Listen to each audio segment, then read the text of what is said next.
Hello, dear fans, friends, and subscribers. Welcome to the daily cricket show, Cricket Happenings. And today, as expected, on a pitch which was really misbehaving at Trent Bridge, it was absolutely something which was certain that was going to happen. But South Africa did a wonderful job of exacting some sweet revenge under the captaincy of Faf du Plessis, as England actually were crushed today by South Africa by a margin of 340 runs. They were set 474 runs to win, and the South African bowling was absolutely, they were on the mark today, and they did not allow England to even get a sniff there, as they wiped out England absolutely clean for 133. They bowled them out for 133, and South Africa went to a 340 runs victory, and one can term this a sweet revenge after Joe Root in his maiden test as captain won the first test match. So the four-match series is now level at 1-1. So I'll have a look at the proceedings as to what happened on the fourth day at Trent Bridge in Nottinghamshire. And the other match is another match which is being tantalizingly poised, I would say, with both the teams, Zimbabwe and Sri Lanka, probably getting an opportunity. Because Zimbabwe actually stretched their lead to 387, 377 all out. With the 10 runs, they had 387. So Sri Lanka was set 388 for victory. Sikandar Raza went on to make his maiden test run, which was good to see. And Rangana Herath picked up his 31st, I think it was his 31st 5-wicket haul, and also a 10-wicket haul. In fact, Rangana Herath actually picked up his, there was one more, I just don't remember the stats right now, but I'm sure he has overtaken some big names in doing so. So Zimbabwe 388, Sri Lanka was set 388 runs for victory, and on a pitch definitely deteriorating right now, I could say, where the Sri Lankans were 170 for 3 at close. As I said, tomorrow 218 runs are required for Sri Lanka to win, which would be a big win if at all they do so. But also let us consider the fact the pitch is deteriorating. I'll be talking about that. But I can say one thing, that Zimbabwe would also have a chance now. But I think they will have Kushal Mendis and Angelo Matthews' wicket would be the key for them tomorrow, who are right now at the crease. So I'll come back to that later. But let's first get on to the 4 days play in the second test match between South Africa and England. So England resumed on their overnight score with Alistair Cook and Jennings. Jennings was peppered with some short stuff, and that really shook him a lot, I would say, and that resulted in Philander going through the defenses of Jennings for 3. So he was gone. So the score was 4 for 1 for England at the start of the day, and then the next wicket to go was Gary Ballance. Gary Ballance made only 4 runs before Philander got one to actually pin him LBW for 4. So that made it 28 for 2, and then Chris Morris came up with a magnificent swinging Yorker to uproot the timber of Joe Root, as Joe Root was bowled for it, and that was a big wicket that South Africa always wanted. 55 for 3, and they were absolutely joyous because they knew that Joe Root was a big wicket, and this was not an easy pitch to bat on, I could say that. Alistair Cook was the one who was doing it for them by hitting some boundaries, but again life was getting very difficult. Jonathan Bairstow came in to join Alistair Cook at one end, but Alistair Cook did his job. He made 42 with 6 boundaries before Morris actually got a short stuff, bowled a ball which was a sort of a short stuff at Alistair Cook. Alistair Cook was in a tangle there, I would say, and in the process down the leg side, he was caught by Quinton de Kock. So he was gone for 42, which made it 72 for 4, and it was a real procession, I would say. Bairstow was the next. Keshav Maharaj chipped in with the wicket of Jonathan Bairstow, caught by Morris for 16 with 3 boundaries. Ben Stokes tried to tried to stay there a bit in the company of Moeen Ali, who hit a few boundaries as well. But that was all over as Ben Stokes actually actually gave a tame return catch to Philander for 18 with 3 boundaries. Moeen Ali did his job of hitting some boundaries, but then the next wicket to go before Ben Stokes, it was Moeen Ali who was walking back to the pavilion as Maharaj actually tempted him into a fall shot. He was gone for 27 with 6 boundaries. And then it was left to Keshav Maharaj and Olivier to really clean up the England tail, as Stuart Broad was a victim of Maharaj for 5.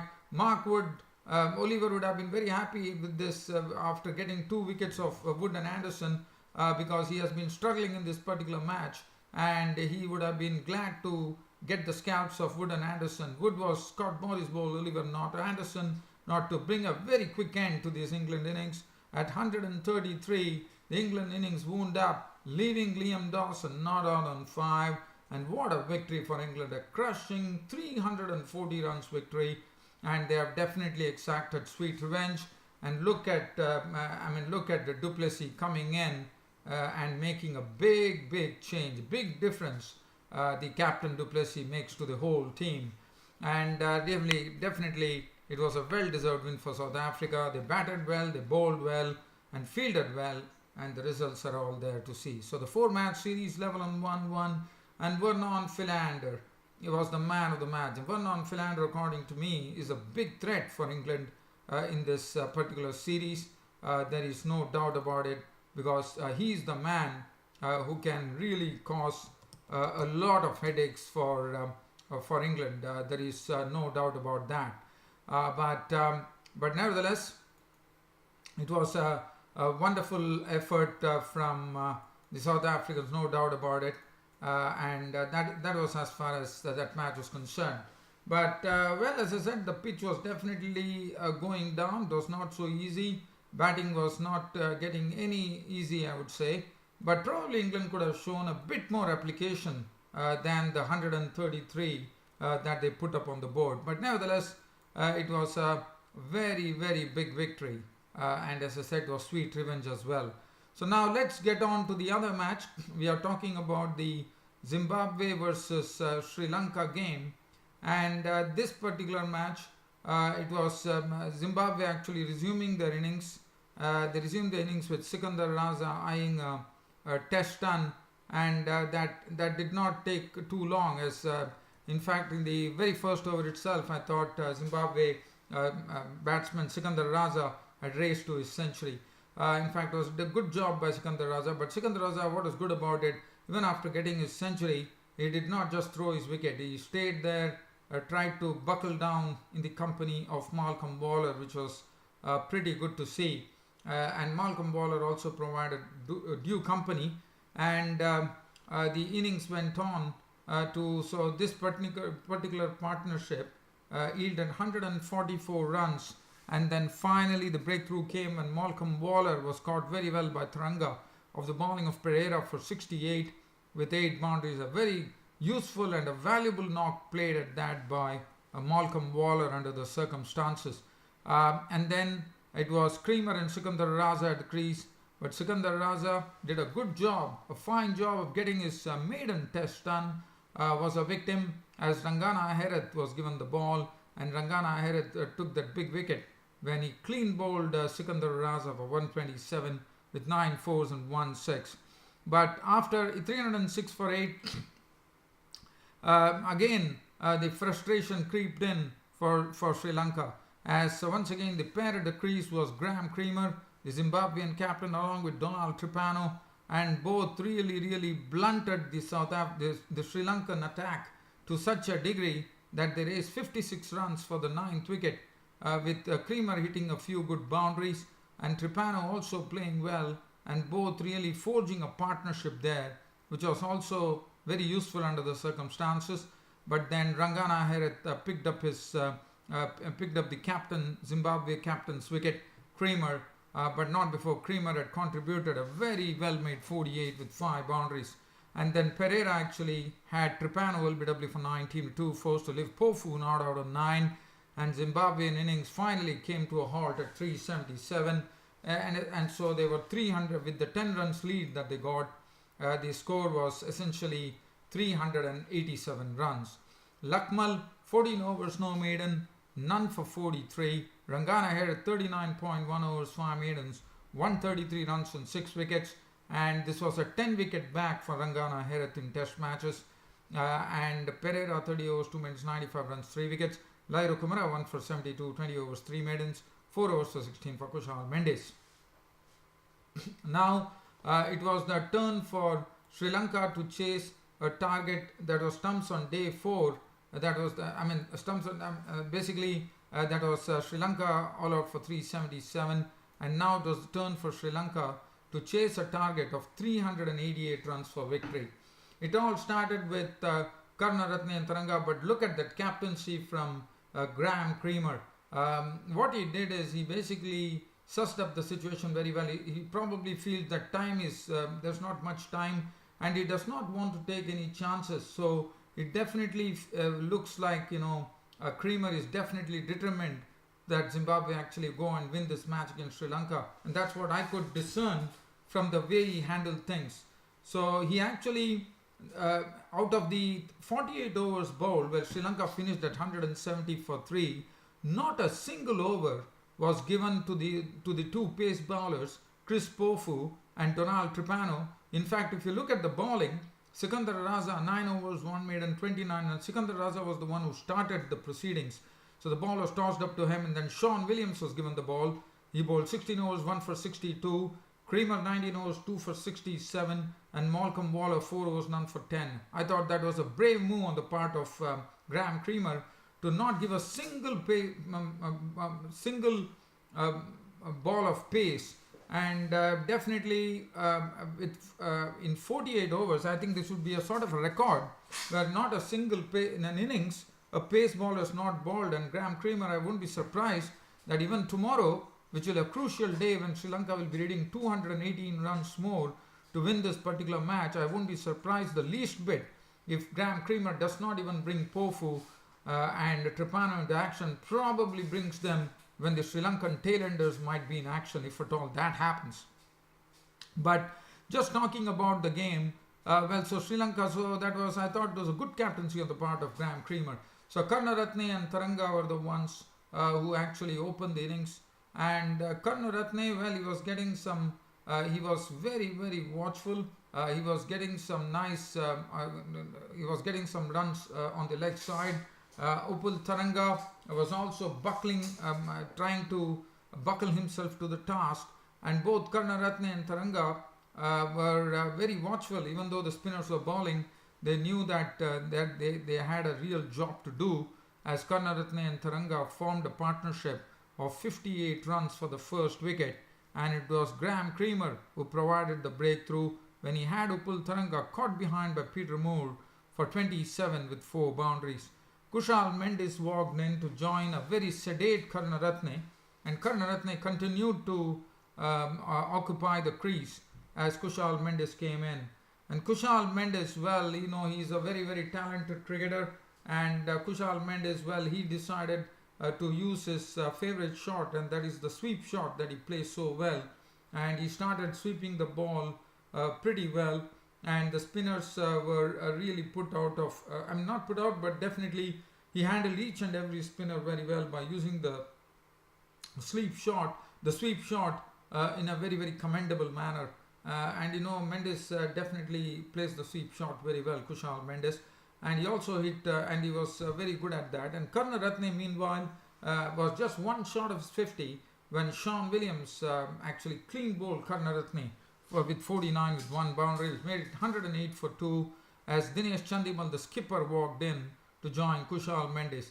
Dinesh Chandimal did not last long. After contributing 15 with 2 boundaries, it was Creamer who actually forced Chandimal to a stroke, and that ended in Masakadza's hands, and Chandimal was gone. So that made it 133 for 3, and Sri Lanka were not in trouble, but definitely the 3 wickets for 133 was not a pretty picture, as Kushal Mendes was really playing well, and the Angelo Matthews, the experienced bloke, came in. Angelo Matthews played one very good sweep shot for 6 of the bowling. I thought it was of Williams, I reckon.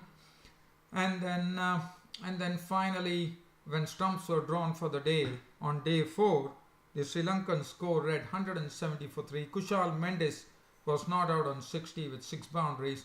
Angelo Matthews was not out on 17 with 1 4 and 1 6.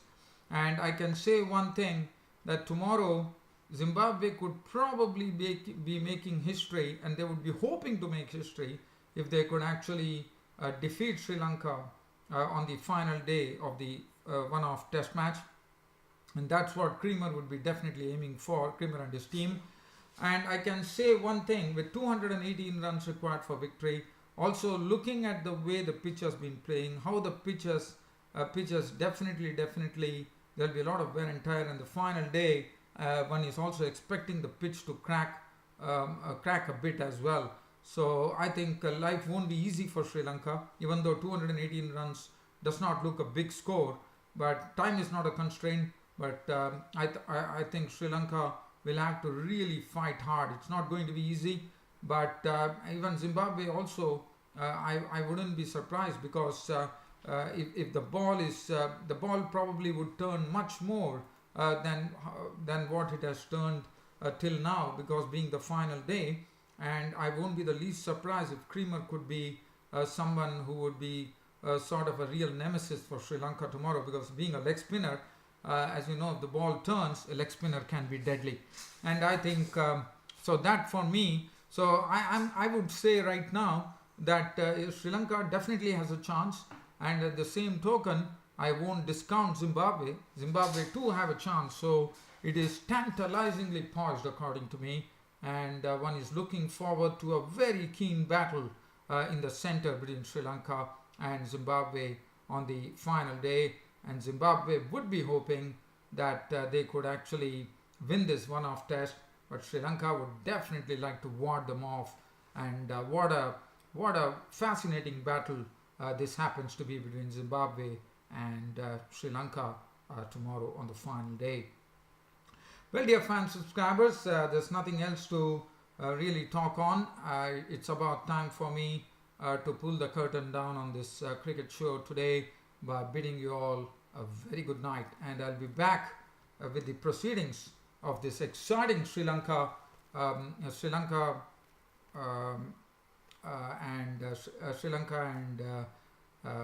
Zimbabwe fixture, the final day. I'll be back with the match proceedings tomorrow. Till such time, it's good night.